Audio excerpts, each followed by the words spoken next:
When I tell people say Nnamdi Kanu no dey fight for only Igbo, he fight for Yoruba, he fight for ethnic, he fight for every ethnic group, both middle belt. See what is happening. I know that people who die in Ondo State by this Fulani herdsmen now, many of their family now, they are mourning as I speak to you. They are mourning. Look at this recent judgment that just came out from a Supreme Court, whereby Jackson, who defended himself, self-defense against Fulani man that wanted to kill him in his own farm, and he stabbed the Fulani and the Fulani man died. They quickly took that matter to court, and Supreme Court now said they should sentence Jackson to death. Another tragedy again in Yoruba land, southwest, as Fulani herdsmen murder over 20 people in Ondo State. This is another tragedy of this Fulani after they invaded Benue community and they massacre the village to an extent that the remaining villagers has to run to Biafra land for safety. This is what we are talking about. Has Nnamdi Kanu have not been vindicated severally? This Fulani, what did they want? Now that we are saying that it's not about tribe where you come from, it's about getting competent person that will not pity these people, that will not beg for power. I don't see the reason President Bola TINUBU is not a Fulani, even despite he's a Muslim, that does not give these people morale to be going different regions to be killing without doing anything to them. Now, this is my opinion, and I'm entitled to my opinion. I feel that maybe probably President Bola TINUBU is incapacitated to caution these people or to put them where they belong because he begged for this power from the Fulani people. That's why I have also disappointed all those Igbo leaders that went to South Sudan of Sokoto, kneeling down, begging Sudan of Sokoto. What are they kneeling down for? Are they kneeling down for Sudan of Sokoto? Please, and don't allow people to come and kill us. Please, this thing. What is this nonsense all about? Is it the reason why these people intentionally remove history from education, so that these people that did not experience how Nigeria come about, how they join us together, so that we don't know our left from our right? What is the meaning of all this? What is this Fulani bandit? What is their plan? Why they want to take over everywhere in Nigeria? These are the questions, and nobody is ready to give Nigerians the answer. You go to Middle Belt, you kill. You go to Southeast, you kill. You go to Southwest, you keep killings. Even in your region, there is no hope. You keep killing people left and right. When is this killing going to stop, for goodness sake? When?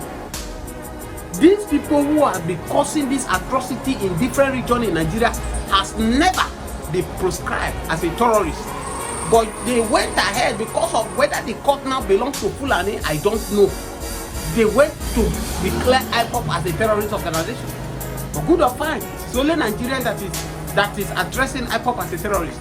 No any country in the world that is addressing IPOP as a terrorist organization.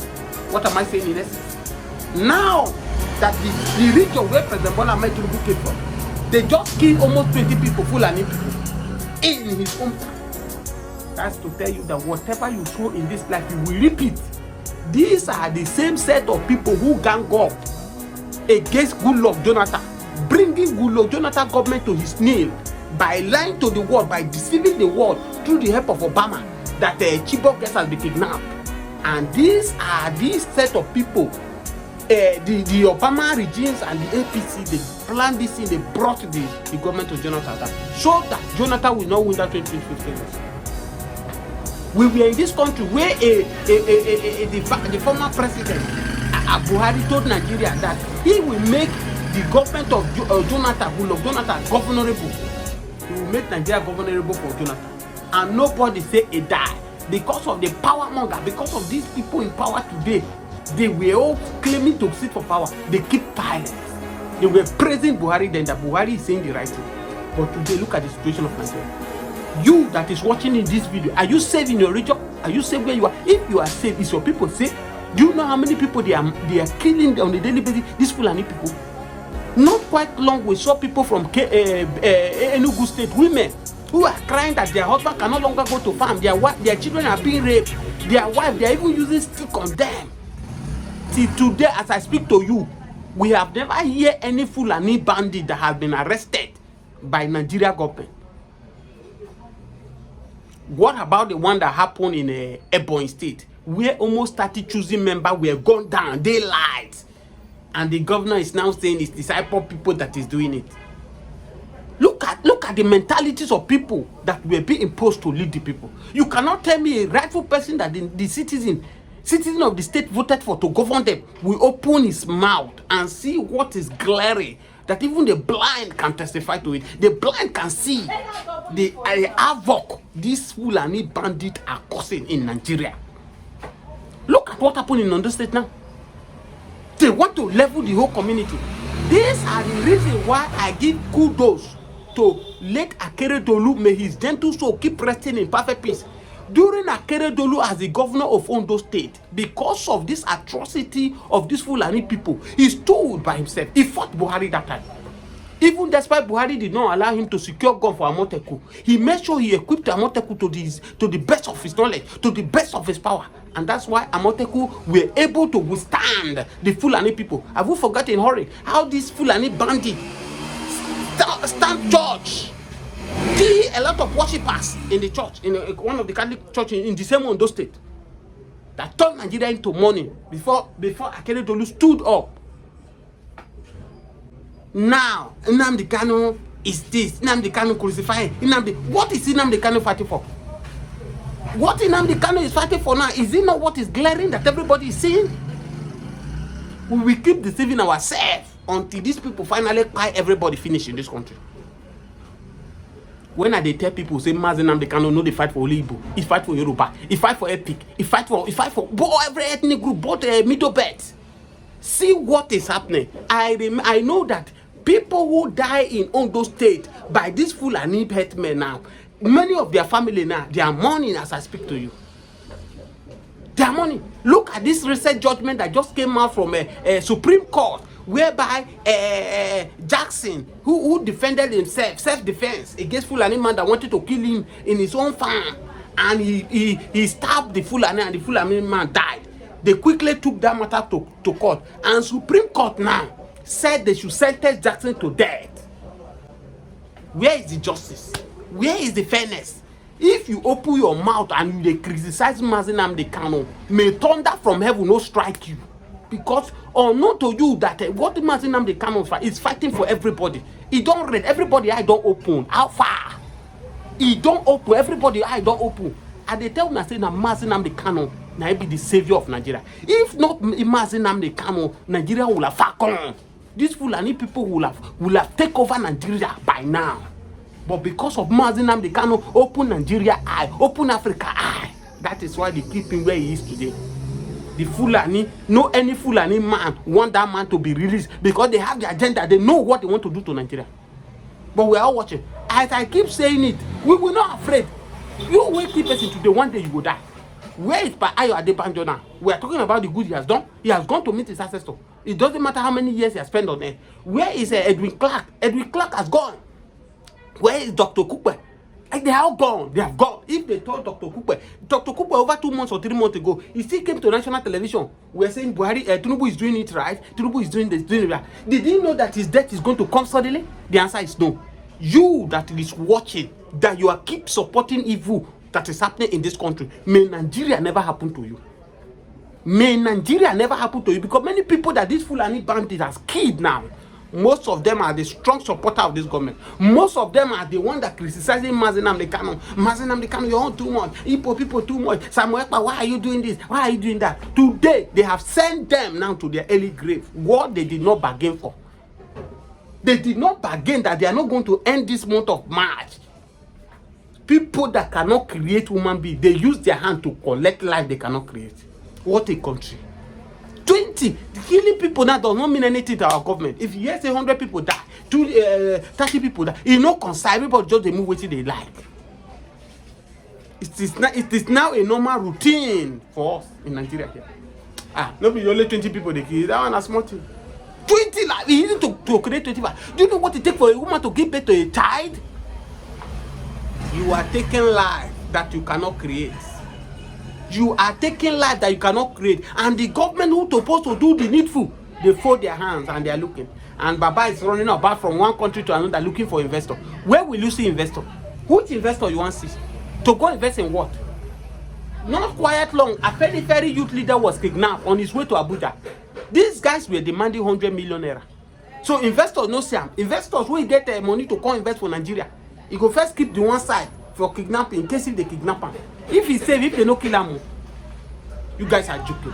Divide this country, let everybody go on their own separate way, or restructure this country before Fulani will claim the country. Restructure this country now, or else we will blame ourselves at the end of the day. Was situated in which region in Nigeria? Southeastern region. This first embassy, and still that's where they have their embassy today, until they restore tie with Nigeria under Ibrahim Babangida's regime. Israel and the Nigeria restored tie, maybe international tie. That maybe that was when they may have relocated the embassy. But I know that Israel was having their embassies in Igbo land in Enugu since the year 1970 till date. So because they went home to defend their land, they turned their back on the Biafrans, and we actually fought the war by ourselves, using on our high tech to at least manufacture our Obunigwe and other firearms made by the then technocrat, war technocrats, Engineer Roy Umenyi, yes, Kenneth Onwukadike, and many Biafrans, that work at the Biafra Logistics Department headed by Chinuba Achebe. Then we had many people. Good morning, viewers all over the world. Right now, I'm with Biafra Evangelist. Is back on this channel. He traveled. He's fully back. Biafra Evangelist, good morning. Thank you for having you this morning. Good morning. Good morning. Biafra Evangelist, in your absence, a lot of things happened. And the one that happened yesterday, Fulani bandits stormed Benue again and killed over 19 people, as the remaining villagers in Benue run to Southeast for safety. But the question people are saying now that the even Southeast is not safe, because since Simon Ekpa has been stopped to communicate with Biafra, it now look as if the Fulani bandits, Fulani herdsmen now get the audacity. They are entering into the soil of Southeast now, killing people, raping people. What do you have to say about this? Good morning, good afternoon, good evening, and good night, wherever you're watching us from. I remember my humble self, that Biafran evangelist, which the Benue that ran to the east. Yeah, there is a reason why they ran to the east. In case you don't know, they believe in Biafra. That's why they ran to the east. They believe that Biafra is a place where they can be safe, their life can be easily protected, that their families will be secured. That is why they ran to this place. If they don't have trust and faith and hope in Biafra, they will not run to that place. We have other places in Nigeria, but they decided to go down to the Biafran land because they know that these are the people that can stand and defend their life and help them. Now listen and listen good. Simon Ekman being silent and the Fulanis invading the east. Not that they're actually invading the east. Like I said before, the insecurity in Nigeria is not just the individuals, it involves the politicians. Those in power, called governors, Mba and Co, should be held responsible for these killings. Because if you watch, you discover that ever since all these things have been happening, how many times have you seen Mba government arrest any Fulani person? Not to talk of jailing them. Look at what happened in Ebonyi State. The governor will come out and say that the people that carried out the killings were the IPOB. And a camera was set, and those people tried to come back again, and they were captured, unknowingly to them. That is to tell you that how brave the people can be, especially the Biafrans. You understand? And ever since this thing was done, do you ever see the governor come out to say anything again?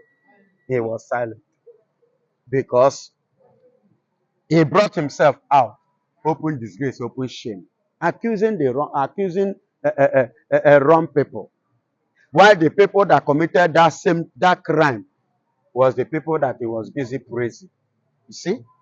That is to tell you that the people we have in the East, as the politicians and the leaders, they are supporters of the Fulanis. They are bargainers of the Fulanis. They are running business with the Fulanis. In fact, they are being the channel by which the Fulanis are using to penetrate and to kill the people and to take their life and the property which they are supposed to protect and to secure. So that means the adage of the elders is what is speaking in the East. That adage says, "Ọwụ oke nọ na ụlọ gwara nke nọ n'iro na azụ nọ na ngịga." Oke nọ n'ụlọ gwara nke nọ n'iro na azụ mere gịnị nọ na ngịga. Meaning that it is the politicians, all those Igbo politicians, Fulanis, they are the one giving the Fulanis the information on how to enter, to penetrate into the East and attack the Easterners, attack the Biafrans, attack the citizens, of which these are the people that they are up to, that they are up to protect. You get it? They are up to protect them, but they are not protecting them. Rather, they are now giving them secret on how to enter and kill them. So those ones are Fulani politicians imposed on the Biafrans, not the Biafran politicians. Thank you.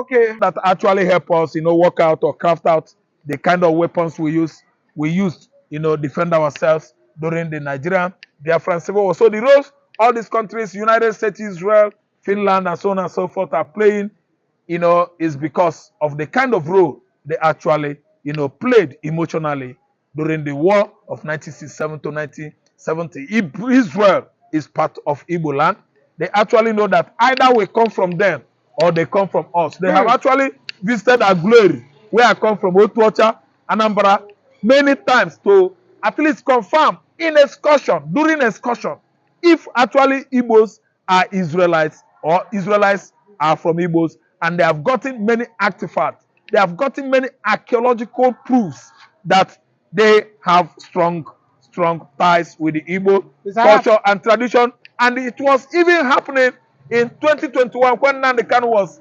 abducted from Nairobi, Kenya. 4 Israeli excursionists were apprehended by Nigerian DSS, accused of what? Spies. The then president of Israel, then our prime minister, was Naftali Bennett. Naftali Bennett actually war in Nigeria, and there was a sort of this skirmish, diplomatic rows between the two countries. Under 2 weeks, those black Jews and white Jews were released after such accusation, because they went to Aguleri for findings, archaeological findings, and they actually discovered the book of Torah. The book of Torah was in Aguleri, and the book of Torah actually give the full, accurate narratives on how or why Israel is Igbo, Igbo is Israel. And that has actually sealed the controversy behind whether Igbo man is Jews or this or that. It has been finally concluded that Bennett, the then Prime Minister of Israel, confirmed it, that they have, the Jews occupying in the southeastern hemisphere of Nigeria, confirmed. Mr. and Rafa, proven. I want us to end this conversation in 2 minutes. Okay, now. Many Biafrans have said that they would prefer Israel to come to their rescue, even if it takes them 50 years to be under Israel before they get their independence, instead of staying with this country whereby they have been marginalized. Do you agree with them that Igbos should go under Israel and spend 50 years with Israel before they get their independence? 150 million percent agree. I agree with them. If you can weigh the statistics, the average of my agreeing with what that guys or what those people are saying, I'm scoring myself. I agree 100%, 120%. Igbos should be under Israel, so that we will understand their technology, we buy into their science, everything about their engineer, how they build and form their craft. Though they actually know that we have the brain. If you go into the Russia and the United States of America, most of the scientists and technologists in those countries are from Igbo extraction. I think it is better to stay with Israel. And if Israel come, there's nothing like oppression or compression. There's nothing like suppressing us, because already we are Christians, already we are buying into their technology, already we are traditionally and culturally the same. with them. So their technology is just like water, akara, and the cake for us. It won't be very hard for us. We can cohesively work with Israel because Israel is Igbo. Igbo is the Jews. We are the same with Israel. You are welcome. Thank you so much, Mr. Arab, for having you this morning. Rules Nigeria 6 years. Fake Buhari rule. Original Buhari rule Nigeria 2 years. Fake Buhari rule Nigeria 6 years. Mr. Arab, And a dead man rule Nigeria for 6 years. And I